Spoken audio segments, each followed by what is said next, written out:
বিশেষ কয়েকটি ঘোষণা।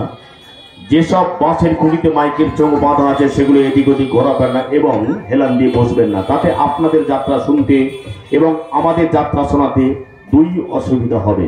মঞ্চে কেউ লেটার লাইট ব্যবহার করবেন না। বাইরের প্রচার মাইক বন্ধ রাখবেন। যদি কোনো ঘোষণা করার প্রয়োজন হয় গ্রিন রুমে এসে ম্যানেজার বাবুর সঙ্গে সাক্ষাৎ করবেন। ঘোষণাটি শেষ হলো। নমস্কার। শেষে রামকৃষ্ণ পরমহংসদেব মা শারদাময়ী চরণপাতে করে মা বাগ দেবীর আশীর্বাদ মাথায় নিয়ে শ্রীযাত্রা মধ্যে শ্রোতা মণ্ডলী ও পুলিশ প্রশাসনকে সমাজ প্রতীক নাট্য সংস্থার পক্ষ থেকে শুভ শ্রী পঞ্চমীর আন্তরিক প্রীতি শুভেচ্ছা উষ্ণ অভিনন্দন জানিয়ে শুরু করছে আজকের যাত্রাপালা। শুধু বৌমাদের বলছি।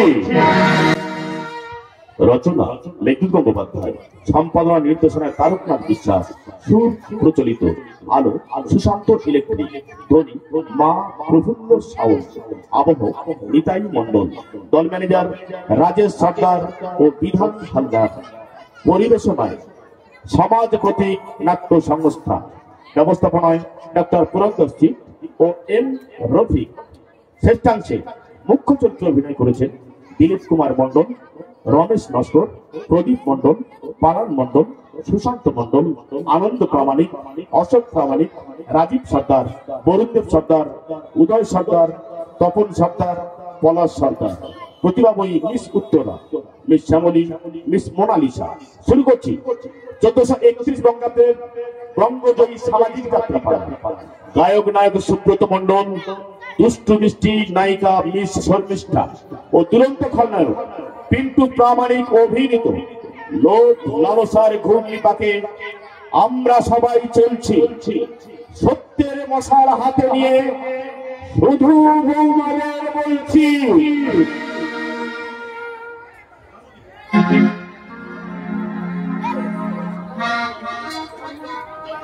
জন্মদিন আজ আমার দৌড়ন মামনের জন্মদিন। তাই তো আজ আমি এখানে এসেছি। মামনি মামনি আজ জন্মদিনে তোর বাবার এখন আসার সময় হয়নি। ওই ওই বুঝে উনি এসে যাচ্ছে। কি করবো বলো, সেই সমাজ বিরোধী রশিদ খান গ্যারেজ করে তদন্তে এলাম। তাছাড়া ওর লরি বোঝাই মাল আমরা অ্যারেস্ট করেছি।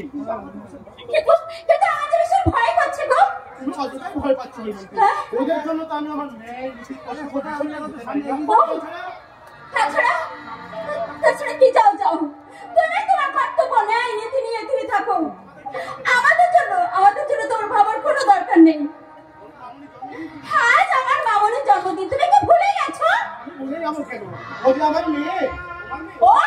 ও বুঝি তোমার মেয়ে, আমার বুঝি কেউ নয়। বাবা আমি কি সেই কথা বললাম? ও যে তোমার আমার ভালোবাসার ফসল।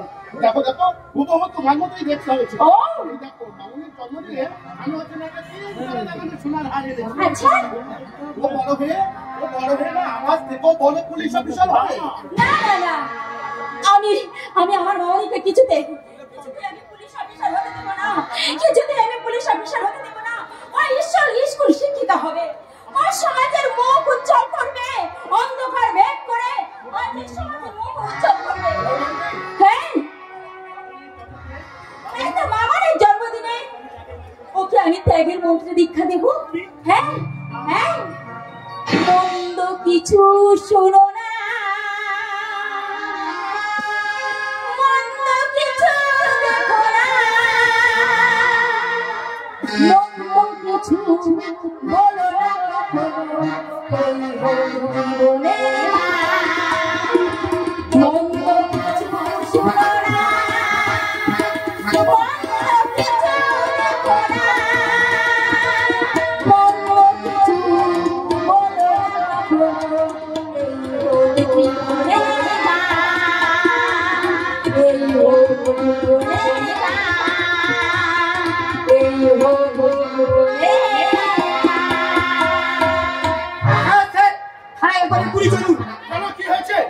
রশিদ খানকে অ্যারেস্ট করার জন্য ডবল ডায়মন্ডের গ্রুপ থানা গমজাত করেছে। তুমি চলো, আমি আসছি। ওকে স্যার আপনি আসুন, আমি ড্রাইভারকে গাড়ি ঘোরাতে বলছি। ব্যস্তই চলো। না আমি তোমায় কিছুতে যেতে দেবো না, কারণ আমার তো ভীষণ ভয় করছে গো।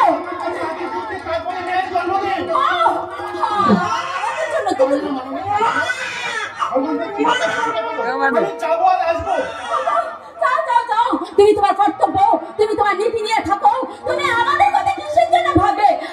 যে তুমি ভাববে না?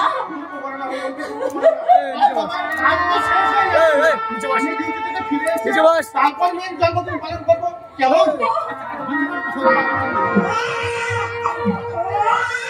কাঁদে না, শোনা কাঁদে না। একদম কাঁদো না তুমি। তুমি একটু ঘুমাও। আমি তোমাকে ঘুম পাড়ানো গান। আমি তোমাকে ঘুম পাড়িয়ে দেবো। ঘুমাও শোনা, একদম তুমি কাঁদবে না, কেমন?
প্রতিশোধ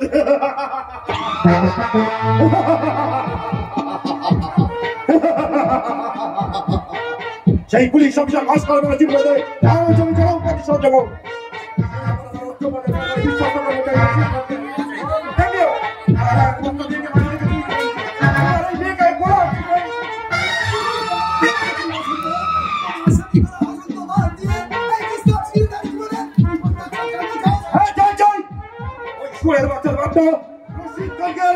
অনেক টাকা করেছে আমি বাচ্চাটাকে খুন করতে তুই বাধা দিচ্ছিস কেন?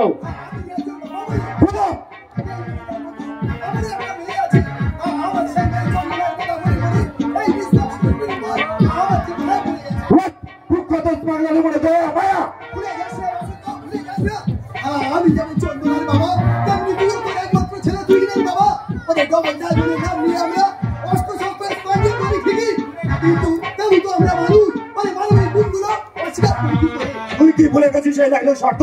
না আমি ভুলিনি বন্ধু আমি ভুলিনি আমি তোকে অনুরোধ করছি তুই ভেবে দেখ আমাদের শক্তিশালী ভাস পাবে এই বিশ্বাসী স্ত্রী আমাদের শক্তি নয় চল মেয়েটাকে বাড়ি ফিরিয়ে দিয়ে আসি। তোর কি মাথা খারাপ হয়ে গেছে? দেখতে যাবি না একে ফিরিয়ে দিতে গেলে পুলিশের হাতে ধরা পড়ে যাবো। তখন তোকে আমি বারণ করেছিলাম ওই বাচ্চাটাকে তুলে নিয়ে যাস না কিন্তু এখন তুই কি করে সামলাবি? বাজে বকিস না, বাচ্চাটাকে মন্দিরে চাঁদনে নামিয়ে দে। সেটি এই গভীর জঙ্গলের মাঝে এতটুকু শিশু বাচ্চা নামিয়ে দিলে এই বাচ্চাটাকে দেশে আমি পুলিশে চিনে চিনে খাবে না না হ্যাঁ আমি তো পারবো না এর চেয়ে বরং আমি অন্য কোথাও একটা লোক মন্দিরের দিকে আসছে ওই দেখি কেমন আছে মন্দিরের পূজারী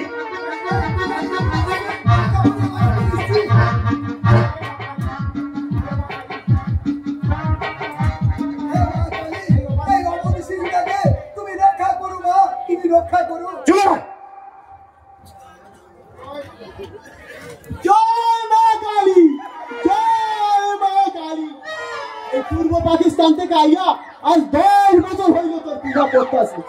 ঘরে আমার অভাব থাইলো, তোর পূজায় আমি একবারে ফাঁক দিই না। কিন্তু তুই আমার দিকে মুখ তুইলা তাকাইতেছিস না মা, আমার দিকে মুখ তুইলা তাকা, আমার ঘরের অভাব মিঠাইয়া দে। খাইছে রে এই জঙ্গলের মধ্যে থেকে বাচ্চার কান্না আসে কোথা দিতা ওই তো আপনি মনে বাচ্চা বলে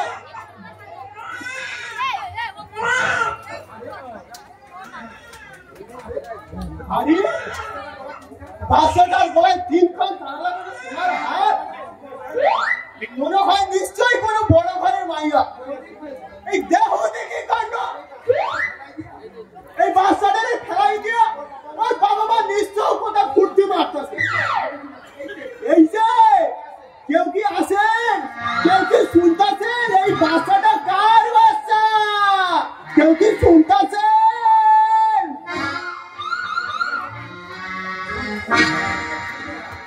শুনবে না রতন, শুনবে না।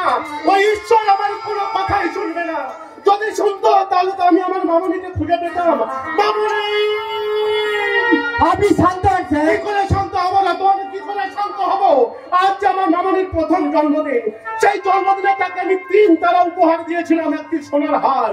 সেই হারটি উপহার দিয়ে যদি আমি ডিউটিতে না দিতাম তাহলে আমার মামনি চুরি হয়ে যেত না।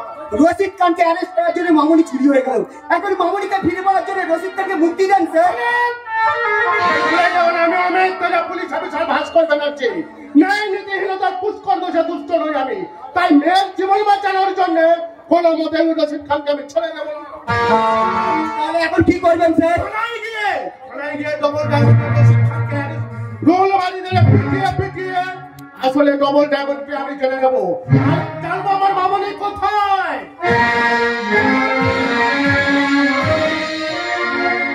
না রে মামনি না, তোর মা বাবার মতো আমি তোরে ফেলাইয়া দিতে পারি না। তুই যে আমার মায়ায় ফেলাই দিয়েছিস, তোর রূপের ছিলিক দিয়া আমার এই পাষাণ মন্ডলে তুই কাবু করে দিয়েছিস। তাই আজ থেকে তুই এই গদাই চক্রবর্তীর মাইয়া, তোর নাম রাখলাম আমি ঝিলিক। ঝিলিক ঝিলিক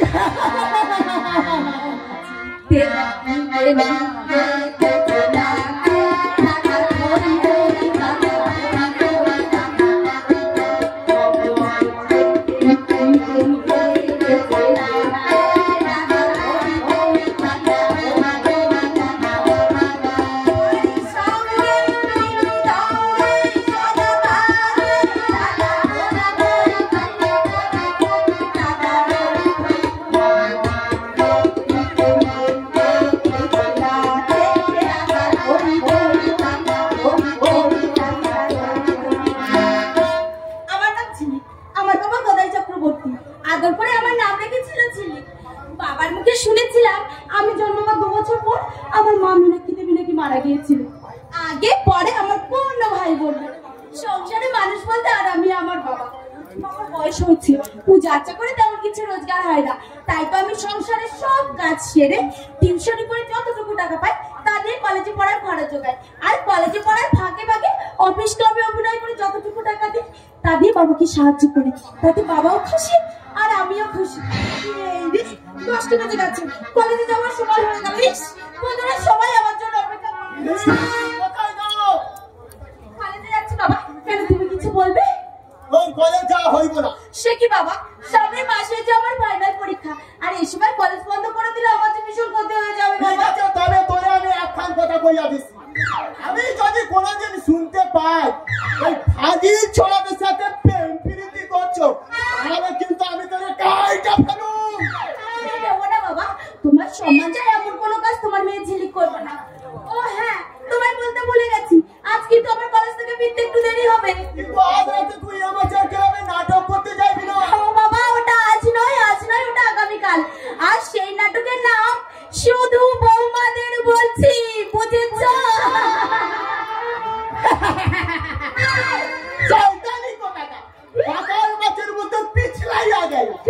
ঝিলিক, তুই যে আমার সোনার ডিম পাড়া হাত, আমার ব্যাংকের চেক বই, তোরে যে আমি ভাঙাইয়া খাবো। আর বেশি টেনশন হাত ধরে বুঝাইয়া দেব, এই গদাই চক্রবর্তী মানুষ নয়, একটা রক্ত চোষা বাদুড়ে। বাদুর, হ্যাঁ হ্যাঁ বাদুর, শয়তান বসন্ত চাটুর্য একটা রক্তচোষা বাদুর। আজ থেকে 19 বছর আগে পুরুলিয়ার পুলিশ অফিসার ভাস্কর ব্যানার্জির একমাত্র কন্যাকে চুরি করে তার সংসারটা তছনছ করে দিয়েছিল। কিন্তু ধরা পড়ার ভয়ে পুরুলিয়ার সমস্ত 2 নম্বর কারবার ঘুরিয়ে প্রতাপদাকে নিয়ে কলকাতায় চলে আসে। কিন্তু কিন্তু ওরা জানে না পুলিশ ওদের উপর নজর রেখেছে। শয়তান বসন্ত চাটুর্যের উপর কোনোভাবে নজর রেখেছি আমি। ভগবান ঘোষাবে। দর্শকবৃন্দ, এই মুহূর্তে আমি সূত্রধর হলেও আমার আসল পরিচয় আমি বসন্ত চাটুর্যের শালা, অর্থাৎ তুহিনের বাবা। শয়তান বসন্ত চাটুর্য আমার দিদিকে পুড়িয়ে বেড়েছে, তবুও আমি বাড়িতে পড়ে আছি কেন জানেন? এর উত্তর যেমন জানতে পারবেন না তেমনি জানতে পারবেন না দিদির মৃত্যুর পর থেকে কেন আমি জামা গায়ে দিই। আসুন, এই উত্তর জানার আগে বন্ধু মিলা মানুষজনের সঙ্গে আপনাদের পরিচয় করিয়ে দিন। খবর শুনেছ? কি খবর শিবু? আমার মালিক প্রতাপ বাবুর ঘরে চা দিতে ছুটে এলাম, তাই জন্য বিয়ে গো বিয়ে। বিয়ে? হ্যাঁ, ওই জন্য কাল বিয়ে। যা, আমি একদম ভুলে গেছি মামা। তাই তুমি কিন্তু ভেবো না, আমি এখনই ভ্রমণ কাজ জেনে আসছি, আমি শুধু যাবো আর আসবো। প্রতাপদার বাড়ির কাজের লোক, ভুলে যাওয়াটা ওর মুদ্রা দোষ। ও কিন্তু এখানে আর আসবে না, কারণ এখানে গিয়ে কথাটা ভুলেই যাবে। কিন্তু আমি ভুলিনি, খুব শীঘ্রই এ বাড়িতে বিয়ে হবে। চলুন শুনে আসি কার সঙ্গে কার বিয়ে।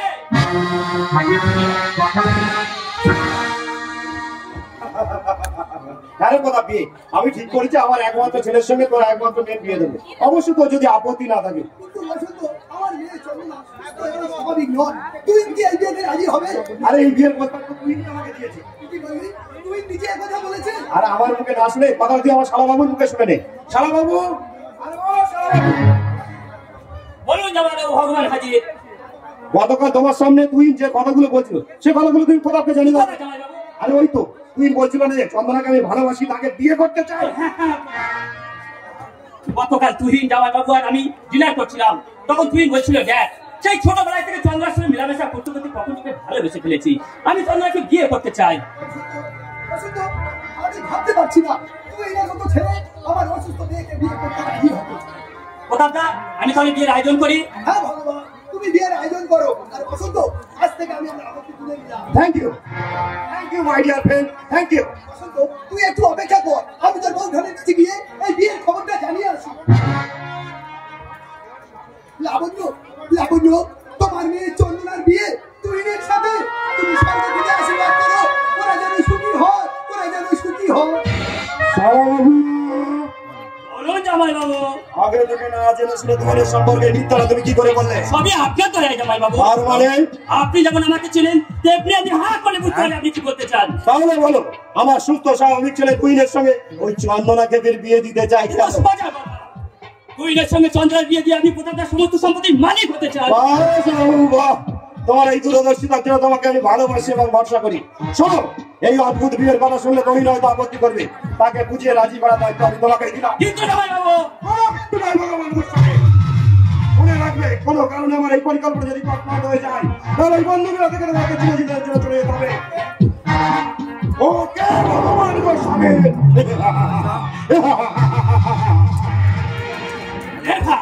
এবার লাগিয়া যাবো, এত সহজে আমি বাড়ি থেকে বিদায় নেব না। এসেছি যখন ভেবো না তখন সহজে বিদায় নেব। যদি যাই চলে গে হারা কি বলে ঝড় তুলে দিয়ে যাবো। চন্দ্রের সঙ্গে আমার বিয়ে ঠিক করেছে, তাই নয় তুমি তোর ড্যাড প্রতাপদাকে কথাও দিয়েছে। অসম্ভব, আমি অত দিয়ে করো না। সেই চন্দ্রকে নিয়ে আমার বলবো আমার মাথায় আগুন জ্বলছে।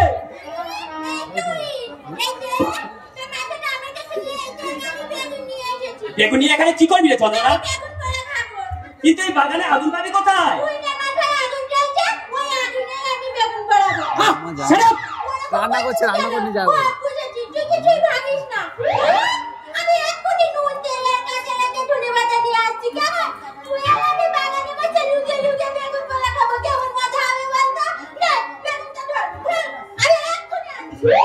তোর বেগুনে নিকুচি করেছে খেপি কোথাকার। তুই কোথায় যাস? বাড়ি ছেড়ে চলে যাচ্ছি মামা। মাথা গরম করছিস তাহলে তুই। কিছু করে আগে তোর ড্যাড বলছিল তুই যদি চন্দ্রাকে বিয়ে না করিস তাহলে তোকে ত্যায্য পুত্র ঘোষণা করে সব সম্পত্তি ওরা তোর সঙ্গে দান করে দেবে। তাহলে কি হবে মামা? আর নেই তোর চিন্তা একটু ফুটি, তুই তোর বেডরুমে গিয়ে অপেক্ষা কর, আমি তুই ফুটির ঘরে ধোঁয়া দিয়ে আসছি। ঠিক আছে মামা, কিন্তু তোমাকে বলে যাচ্ছে মামা, অন্য বলে সে চন্দনা দেবীকে আমি বিয়ে করবো না, এটাই আমার প্রতিজ্ঞা। প্রতিজ্ঞা? ওরে, তুই বিয়ে করবি, তোর বাপ বিয়ে করবে। এ মহামতি শকুনি, আমার নিজের নাম ভগবান বলে আমি ভগবানকে ডাকি না। তাই তুমি আমার ঈশ্বর, তুমি আমার আদর্শ, তুমি আমাকে সাহস দাও প্রভু, তুমি আমাকে বুদ্ধি দাও, আর সর্ব থেকে তুই আমার আশীর্বাদ কর দিদি, আমি যেন শয়তান বসন্ত চারিদিকে সর্বনাশ করতে পারি। সর্বনাশ!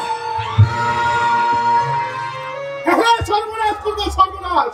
আমার দলের মামনের অপহরণকারীকে যদি কোনোদিন খুঁজে পাই, তাহলে আমি চরম সর্বনাশ করবো।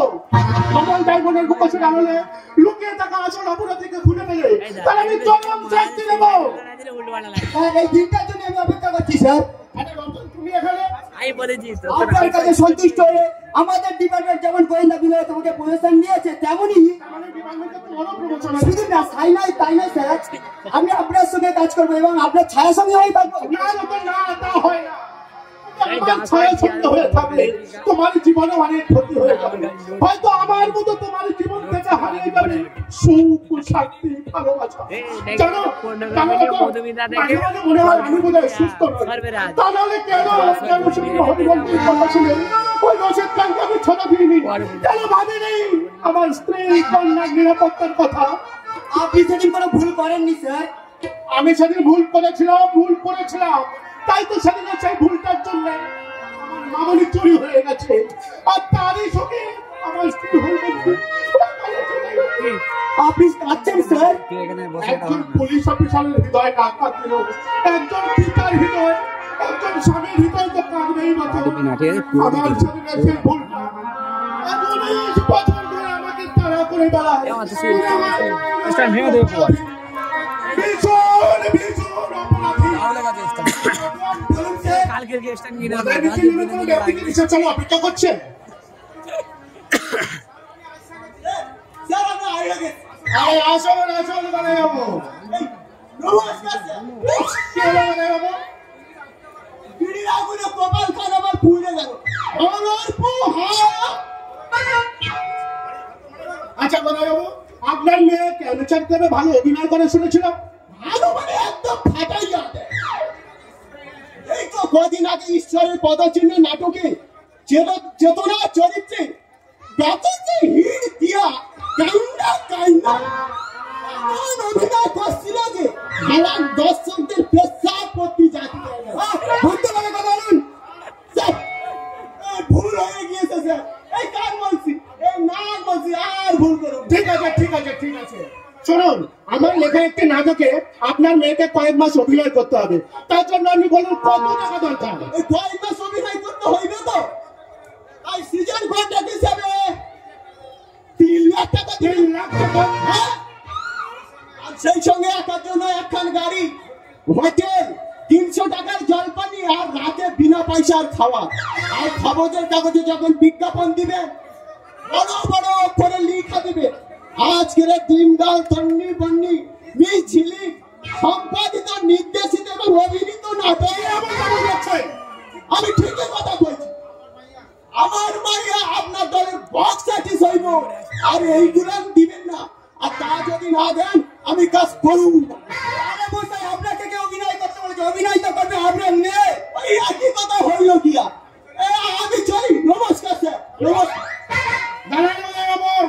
বাইরে আর এক পাও বানালে আপনাকে আমি চুরিতে অ্যারেস্ট করবো। শুনুন, আমি সত্যি যদি কোনো যাত্রা দলের মালিক হতাম, তাহলে আপনার এই বাথরুমের জন্য এখান থেকে ঘর ধাক্কা দিয়ে বের করে দিতাম। কিন্তু আপনার মেয়েকেই আমার দরকার, তাই এই কাজের জন্য আপনি প্রতি মাসে 10,000 টাকা পাবেন।